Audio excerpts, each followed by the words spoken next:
Hello, welcome, and thank you so much for watching our short educational segment today. We're going to be talking about where to get information on upcoming elections and on the candidates. My name is Jen Wells, and I am a member of the League of Women Voters. Getting people to vote is kind of our mission. The League of Women Voters does a lot of different things, but one of our big focuses is voter registration, getting people registered to vote in the first place, and then voter education. So making sure you know the resources that are available for you and making sure that you have the information you need to make informed decisions. Let's start by talking about kind of the pivotal question, and that is, why do you care? I'm going to talk about voting, obviously, but why should you care about this conversation? I have heard a lot of great answers to the question about whether voting matters and why it matters. Things like civic duty, to be heard, to get your voice out there. If you don't vote, you can't complain about the way things are run. Personally, I agree with all those things, but here's my kind of longer answer. At any given time, there are things going on in our country that you may not agree with. I know for me, there's plenty of things that I don't agree with the way that our country is being run. There are a lot of different ways to get engaged and take action, but voting is one of the actions that you can take to shape the world the way that you want to see it. Unfortunately, voting by itself is not enough. If you haven't done a little bit of research about the candidates that you're voting for, you won't actually know if they share your values and if they're going to represent you in the way that you want. So you have to do a little bit of homework to make sure that you're voting in a way that makes sense for you. Now, I know homework makes it sound like, oh, this is something boring I don't want to do, but it doesn't have to be that hard. Let's just be real. It's not that hard, and we're going to show you exactly how easy it can be today. So before we get started, quick piece of homework for you. Ask your parents how they decide who to vote for. And I will bet you that by the end of this, you can compare their answer with what we talked about today, and you'll probably be able to teach them something. Go ahead. I will wait. Okay, now that you quizzed your parents, we're going to dive right in. I'm going to share my screen and show you how to get started with VOTE411.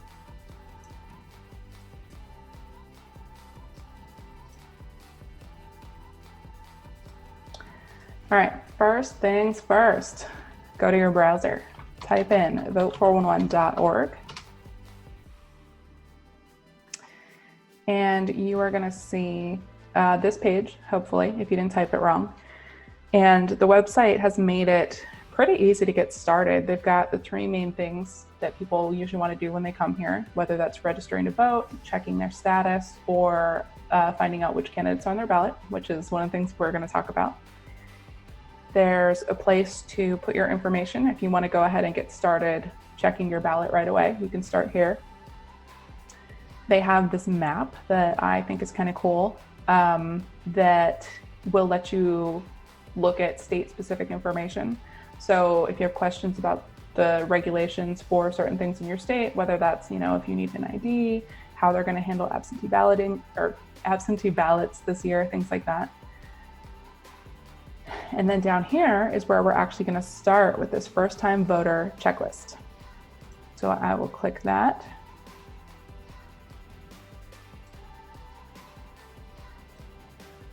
Okay, so the checklist is pretty simple and easy. It starts with things like registering to vote. If you are under 18 and you are planning on, if you're taking driver's ed or you're planning on getting your driver's license, this is actually really easy because you can do it when you get your license. You can tell them that you want to be registered to vote and which party you want to be in. If you are not in driver's ed, or if you're already 18, you can do this online too. You can click the link here, but honestly, it's probably easier if you just go to iVote .de.gov. And then you can put your information in here. They'll check to see if you're registered or not, and then they'll give you options and guide you through the process of getting registered. So that's one time when I will send you to another site. But anyway, so here's the first thing to do: get registered. And once you're registered and you're ready to vote, you need to know where to go. So find your polling place. This year in Delaware, you can actually vote in any polling place because of COVID-19. That's not always the case. You normally need to go to a specific one. So this is another place to find information about that, whether there's a specific polling place you need to go to, or in the case of this year, you can go to any of these locations, but not all of them are open. So here's where you would find which ones are open. You can see the candidates that are on your ballot and their answers to a set of questions. We're going to go over that in more detail, so I won't talk too much about it right now. You can check and see if you need an ID to vote. These rules vary by state, but I won't make you look this up. In Delaware, you do not need an ID. However, you do need to prove your identity. So if you don't have an ID, there's a list of documents that you can bring instead, and that information you can find right here. And then step number 5, vote. It doesn't get a whole lot simpler than that. Just 5 pretty easy things to get started.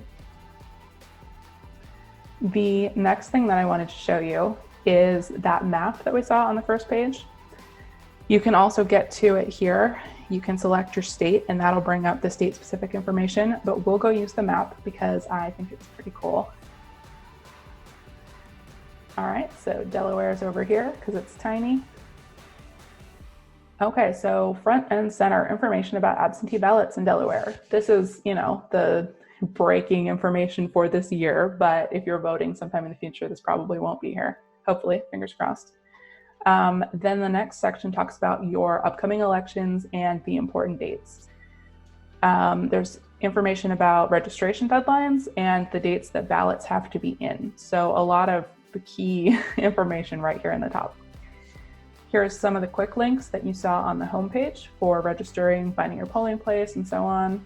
And then down here is the information we talked about that is specific to your state. So there is a ton here. I don't want to try to cover all of this, but some important things to note: absentee ballots, that information is all up here.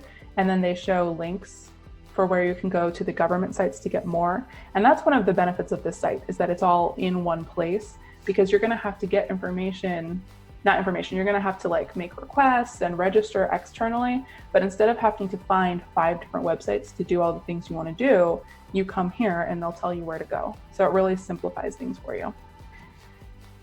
Other information about candidates financing. If you really want to know what's going on behind the scenes with the candidates, there's stuff about the polls, the hours that they have, so that you make sure you get there in time.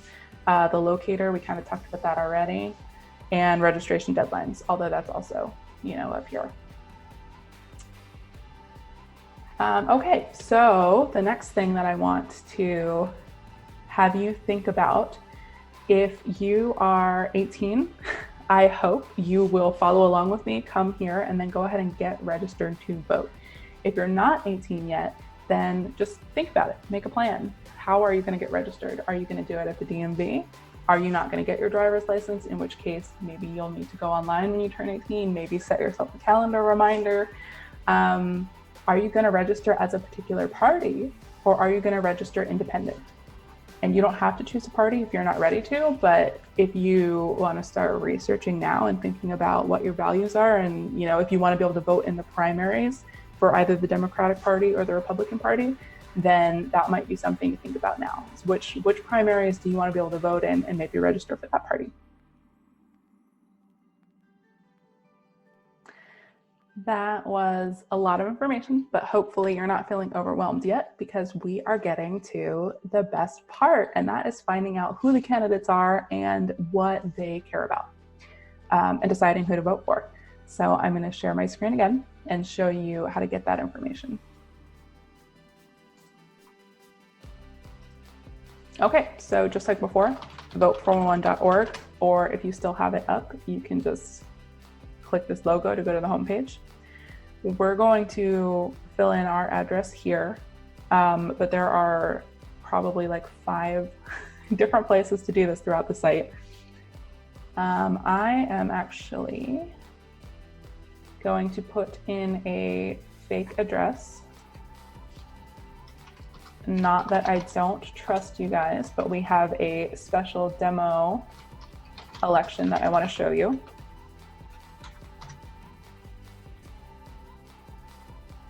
For those of you who are for those of you following along who want to type in, you want to use that demo address instead of your real one, it is 45 Clinton Street, Delaware City, 19706.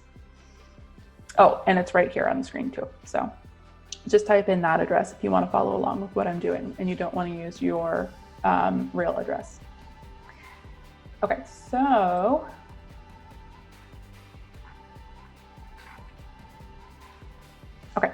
you put the address in, and then the first thing that comes up is this upcoming elections. So you can see that today is actually the presidential primary. By the time you watch this video, it'll be too late to vote, but hopefully you remember this and you went out and voted today. Although to be honest, there's not a lot of candidates left. So if you don't, I'm gonna give you a pass for this one. However, on the 21st coming up is the school board elections in Delaware. And there are a lot of races and there are a lot of candidates. So hopefully you're paying attention to that. And I guess a quick note on school board elections, people don't pay as much attention to them as the big general election, but these are the people that make decisions about school funding, how money is spent, about the education curriculum, you know, what kind of equipment you guys get in your classrooms, whether or not you have sports programs and after school activities. These are pretty important decisions and they definitely affect you, assuming that you're, still in school. Okay, so anyway, let's go ahead and see what's going to be on our ballot. So it plugged in our information. You have to choose your party. Let's pretend we're independent for the purpose of this. If you wanted to see the primaries, you would have to put in, if you wanted to see Democrat primaries, you put in Democrat. If you want to see Republican primaries, you put in Republican. But if you're not registered for a party, then you won't be able to vote in it anyway. So anyway, for today's purposes, we are independent, just like the League of Women Voters, which is completely nonpartisan. And it looks like in Delaware City, we have 3 elections. These are the 2 actual school board elections going on. This one is the demo that I want to show you today for P-Patch School Board. There is, just to be clear, there's not actually a P-Patch Island School District, but we thought it would be a fun place to have one right in Fort Delaware with all of the historical tours. Okay, so here's the information about the fictional P-Patch Island School Board. There's a little bio up here, and then here are our candidates. We've got King T'Challa, Simba Mufasa's son, Elsa Oldenburg, and Kylo Ren. And can you believe that all 4 of these people are vying for the spot of school board member? So how do we decide between 4 such amazing looking candidates? To start, you just click one of the profiles and it will show you their bio and it will show you the questions that we asked them and the answers. These are in their own words. We literally had them submit them and then we put them on the site. Okay, so King T'Challa looks pretty interesting. Let's compare him with Simba. Sorry, hit the compare button. Okay, so we can see their answers side by side. We can learn more about them. We can learn who's currently on the board, who's not, how many meetings they've been to. We can see who answered which questions and what they said. And then if we want to compare other people, you can just click through. If you want to change your original selection, you have to kind of click off onto a new person. And this is actually kind of annoying, I'll be honest, because say you wanted to compare one of these to somebody else. Okay, sorry. Say you wanted to compare Elsa to somebody else. it's just going to keep your first selection. So you have to click on someone completely new and then it starts over. So then you can click your first person and then compare it to the next one.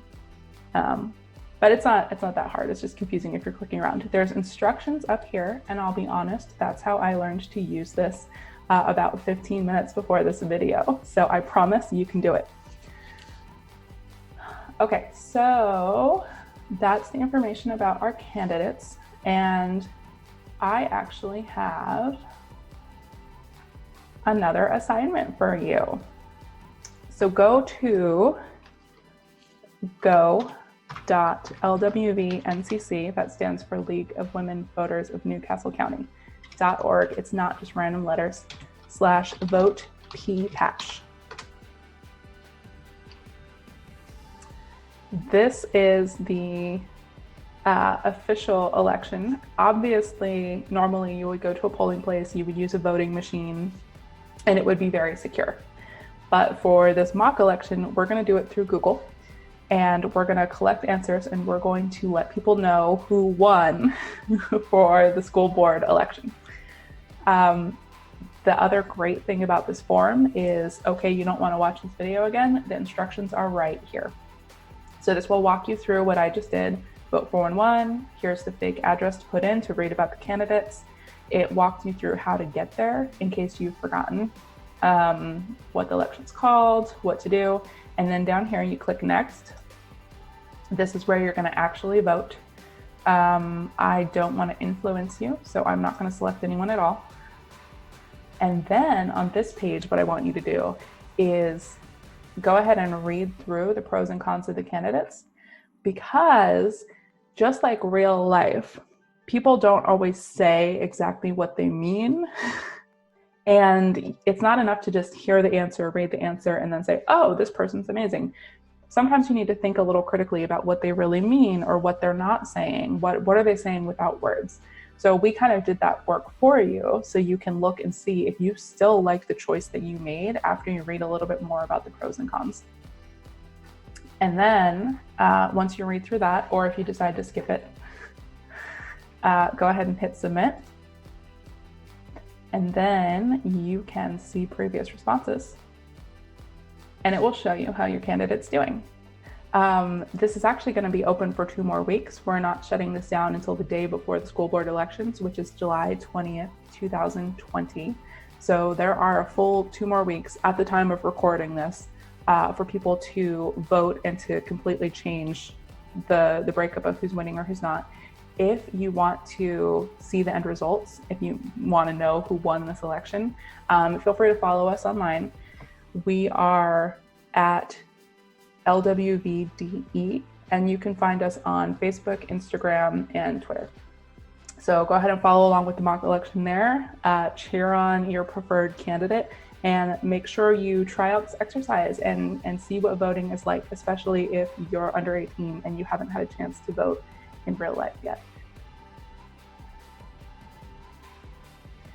I hope that was helpful. I hope you learned something. Most of all, I hope that we shared the message that voting is important.